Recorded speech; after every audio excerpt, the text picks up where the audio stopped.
প্রিয় ভাই বোনেরা, কেমন আছেন? আশা করি আপনারা সবাই ভালো আছেন। দেশের সার্বিক পরিস্থিতি নিয়ে কিছু কথা বলতে চাই আপনাদের মাঝে। কথাগুলো হচ্ছে, আসলে আমরা সবাই অনলাইনে থাকি, অর্থাৎ সোশ্যাল মিডিয়াতে সবসময় আমরা প্রতিনিয়ত থাকি। কারণ এমন একটা পরিস্থিতি এখন সৃষ্টি হয়েছে যে একদিন যদি আমরা অনলাইনে না যাই, আমাদের এমন কিছু মনে হয় যে আজকে আমার অনেক লস হয়ে গেল, যে আজ অনেক বিরাট ক্ষতি হয়ে গেল আমার, কারণ আজকে আমি অনলাইনে যেতে পারি নাই। এরকম একটা অবস্থা।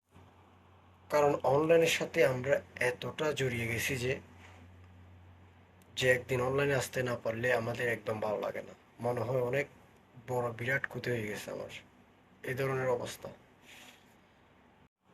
কিন্তু বিনিময়ে আমি এই অনলাইন থেকে কি শিখতেছি, অর্থাৎ আমার কাজে কি কি এমন কি কি আমি দেখতেছি যে আমার জীবনে কোনো কাজে আসতেছে। তবে হ্যাঁ, অনলাইনে দুটা সাবজেক্ট আছে, একটা ভালো একটা খারাপ। ভালোর দিকে আমরা কয়জন যাই সেটা আমার জানা নেই, কিন্তু খারাপের দিকে আমরা সবাই যাই। এই যে অনলাইনে ঢোকার সাথে সাথে চোখে পড়ে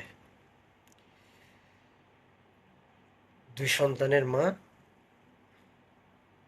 দুই সন্তানকে রেখে অন্যজনের বাড়িতে এসে অনশন করতেছে, দাবি জানাচ্ছে যে আমার সাথে প্রেমের সম্পর্ক জড়িয়ে আমার সাথে এগুলা করেছে, এগুলা করেছে, এগুলা করেছে, এই ধরনের দাবি দেওয়া নিয়ে চলে আসছে। অর্থাৎ দুই সন্তানের মা। একবার বিষয়টা চিন্তা করুন, জন্মদাতা মা হয়ে ছেলেদেরকে ছেড়ে চলে আসছে।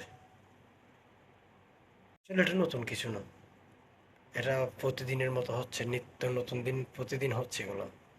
তো এগুলা থেকে আসলে আমরা কি শিখতেছি? কিছু না।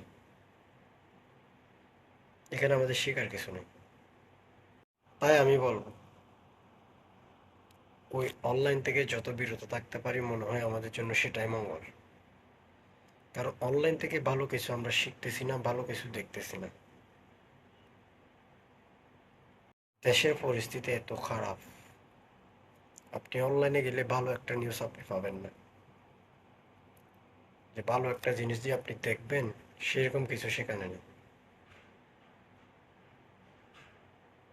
কারণ ভালো কেউ কিছু চায় না, ভালো জিনিস একটা আসলে কেউ সেটা দেখে না। তাই ভালোদের দিকে মানুষের ঝুঁকি কম, তাই খারাপের দিকে মানুষের ঝুঁকি বেশি। তো আসলে আমার মনে হয় না এই অনলাইন থেকে আমাদের কিছু শিকার আছে, বা এখান থেকে কিছু শিখে আমাদের জীবনে কোনো কাজে আসবে এরকম কিছু আছে আমার মনে হয় না। আমরা যাই সেখানে শুধু সময় নষ্ট করার জন্য, বিনোদনের জন্য। হ্যাঁ, অবশ্যই ভালো কিছু দিক আছে, ভালো দিকের দিকেও কিছু মানুষ আছে, কিন্তু আমি বলবো এদিকে 2% হলে ওদিকে হচ্ছে 90।